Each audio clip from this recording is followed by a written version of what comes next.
first we want to start with Star Wars Battlefront. Oddly enough, we haven't really done much on it since like it released last year or around that time at least. And you've kind of been, you and Aaron maybe have been two of the people in the office, Rob, that kind of have been coming back to it with the DLC. Yeah, each time around, just kind of touching on what's new, what's changed. This time around, I go back and forth with Battlefront. We've all played it, I'm sure. Like, as a Star Wars fan, like you have these awe moments and you appreciate the visuals and the sound effects and all that stuff. And, it's all done really well. But then you just start getting frustrated along the way. And that's where I'm kind of at with this DLC. But it's been pretty cool. I think it's a neat little package so far. Does it just give you more of those sort of like awe moments or like the nostalgia stuff? I mean, is that kind of what this game, that sounds like that's pretty much all it can rely upon. I haven't played any of the DLC, but I imagine like getting more of that is probably... Yeah, and that's where, it's exactly that. And that's where the run I go with this stuff, it kind of ends, where it's like, I feel like I've seen all the spectacle of it, and then it kind of just dries out because the gameplay is just not that great. I mean, I'm sure there's a fan base who appreciate it, and clearly because there are a lot of people who are pretty good at that game. But yeah, this time around it's Death Star. So there's like 3 game modes or maps, so to speak, and they all kind of transition into each other. The first being the rebels attack a Star Destroyer outside of the Death Star. And then the next is on the Death Star, the rebels attack, and they're trying to get to it. Like it's like a what's the game mode? It's basically a moving spawn point where the rebels are trying to get R2-D2 off the Death Star and onto this rebel transport because he has the Death Star plans. So like the movie.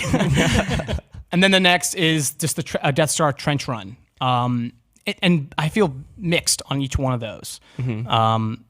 They also added new heroes. There's always 2 in each one for each side, Imperial Rebel. This one is Bosk, the bounty hunter. Wait, do you know what alien race he is? I always forget. I forget. I don't know. He's not like, because Greedo is what, a Rhodesian? Rhodian, sorry. Rhodesian's like And then the other one being Chewbacca himself, which I haven't been able to play yet. But they have some pretty, they always have interesting kind of perks and abilities. Chewbacca has one, I guess, where he just goes his typical Chewbacca roar, and then surrounding allies near you get beefed up, just based on his fantastic his Wookiee audio. Yeah, I'm terrible at those, so I'm not even going to try to do it. It looks like Bosk has some sort of thermal vision. I think you should try to do it. No, that I'm never going to top. Not bad, that. Rob. That was more of a Tusken Raider, but I'll never top that anyway. But okay, so it's the Death Star interior, right? So I would assume, unless there are big hangars you come into, it's kind of claustrophobic, confined, like close quarters. Or that's why I don't really like the that stage, just because it's so hard. Like you're just constantly dying, or at least I am, and I think everyone is. I mean, it's tough. Yeah, it's really close quarters. It makes you realize that the Death Star with all those steep, no railing like drops, how funny they are with jetpacks are some of the it's like the hot item in that game. So people were jumping up and then hitting the ceiling and then falling down these things, just breaking their neck. Right. It's tough in these corridors, but it's again the spectacle value is really cool. So you'll see like what I imagine to be a rendition of the control room where the Death Star has all those scenes. Another one is I think it starts off with R2-D2 near the prison area where Leia is. However, you walk down that famous hallway and it just goes... It's not connected to anything. It just actually literally just goes off boundaries. So when I first started off, I saw about 8 guys running down there and then all turning back because there's nothing... there's nothing to go towards. Get to that gap where Luke does the grappling hook across it and then Leia hugs him so tight that she's inside his chest. I didn't see that. No, you don't see that. You see some hangars, and you see definitely the same area where Obi-Wan turns down the shields. Oh, spoiler. I want to ask you guys a question collectively. So seeing all this stuff is great, and this is the first time we've seen sort of the classic Star Wars movies represented in whatever next gen, right? Like these consoles, they can only whip this stuff out once in a while before it starts to feel like, we've seen this recently. Do you guys think that the fact that they've kind of executed on this in such a middling average way means that, well, maybe this is the best we're going to get this generation, and that kind of sucks? Because hell, imagine a really good recreation of this stuff this gen. They're not going to try to do it again immediately following this. Does it feel like a missed opportunity? Because I kind of feel that way. With Star Wars specifically? Yes. Game. Well, tackling the classic movies, showing these scenes that we all know and love and doing it in a way that is just not quite delivering that wow, you know, like it's Right. all caveated by the things that make this game kind of a. Sure. I mean, like I reviewed this last year, and that was my thing. It was like the spectacle is there for sure, and it's there, especially if you're a Star Wars fan. You're kind of screaming over Hoth in a snowspeeder, but there wasn't much substance to the combat. In terms of like making use of the Star Wars license and whatnot, I don't think we've seen anything spectacular recently at all. I know like the Old Republic people gush about, but I mean that's like that's not like the classic Star Wars movies.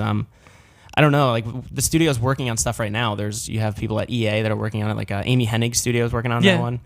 Kind of wondering what that's going to be like, but Battlefront has always been middling to me at best.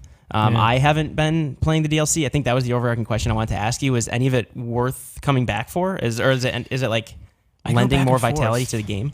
Yeah, like so that interior Death Star stuff with the actual infantry combat. Again, yeah, it's just a clusterfuck. Like I don't even know where I'm going for the most part. Like yeah, I see a R2D2 icon rolling around, yet where enemies are attacking you from, you never gauge. Like the spawning is a little poor, where I never gauge what is the layout of this map. But then, yeah, touching on like the Death Star mode, or I'm sorry, the Trench Run mode, that was actually pretty cool. Despite the controls of these ships are awful, in my opinion. Like just awful. I am so frustrated with how they handled it, and that you can't do actual 1-to-1 barrel rolls like you do. Really? Oh yeah, it's really dumb. It's like a pan. So like I can do a flip, and the next thing I know, I'm upside down, and then it's weird. And then the controls switch. It's like, okay, well you got to straighten out, bud. So like your turning then equates to like spinning back around, but it ends up making you crash. However, this the Trench Run was really interesting in that the rebels basically have to hit checkpoints in order to have the ultimate goal of doing the classic Luke Skywalker shooting photon torpedoes down the exhaust. But what was neat is and this is where my worry was that, okay, let's get real. The trench run, it's kind of a boring layout, right? It's just a trench run. What obstacles are there other than like a slight box? It's like a boring Star Fox 64 level. But what they did is they actually included, very reminiscent of the second Death Star in Return of the Jedi, some actual tunnels. And one area in the tunnel is straight up the exact representation of Return of the Jedi Death Star 2, where the Millennium Falcon loses its radar dish. Yeah. Where it's going through. So I'm a TIE Interceptor, and I'm chasing the Luke. So every so often you are picked to be as a rebel Luke Skywalker, and you have to basically be the X-Wing, and everyone on the map shows you. So anyways, you get these really intense chases where you're going through these tunnels, just like in Return of the Jedi. And it's like the X-Wing goes in, and it's like 8 TIE fighters swarming in behind him and just crashing, because it's really tough to like get this chase down, and a lot of obstacles in the way. That was pretty neat. I think touching back what you said, Peter, I think they have been able to tap into that spectacle in an appropriate manner. Like seeing that exact representation, it looks really great of that one moment in the second Death Star was really neat. And I felt like I was really doing, you want to be in that movie, right? And I had that for a few seconds, but then the controls just go whack, and I can't have fun. That's the barrier, is like the flying is so poor that I just can't enjoy it. Yeah, it just feels like those moments are stymied by just the kind of okay game beneath it, right? When these things kind of deserve something better, like more attention paid to the specific moment at hand, like to get that much more focus on it, beyond just putting you there, beyond just giving you a means to interact with it. Like really figure out, okay, what made this special? Let's tailor everything to make that feel special for someone playing it, versus cramming it into another game. It always felt very much like an ode to Star Wars rather than a good Star Wars game in itself. Yeah. So it's like a toy box for Star Wars fans almost, and that's why I appreciate it, and that's why I think it's decent. But I just, every time I get in, I play a match, and then I'm just bored. I mean, I say like in the present tense, but I haven't played in 8 months or so. Sure. But I was curious whether this DLC was anything that like was building on the game's foundation, or whether it was just giving you more of what I thought was a middling game to begin with. Yeah. Anyway, cool. So that is Star Wars Battlefront. The newest DLC is the Death Star. There's one coming out early next year. Rogue One Scarif. Do you know anything about that? A little bit, yeah. That sounds pretty intriguing and perfectly lines up with Rogue One. So I'm not sure what planet Scarif is, but I do know is that the heroes for that are Ben Middleton's character, the director Orson Krennic, Orson Krennic, and then no idea. and then you play Jyn Erso on the Rebel side.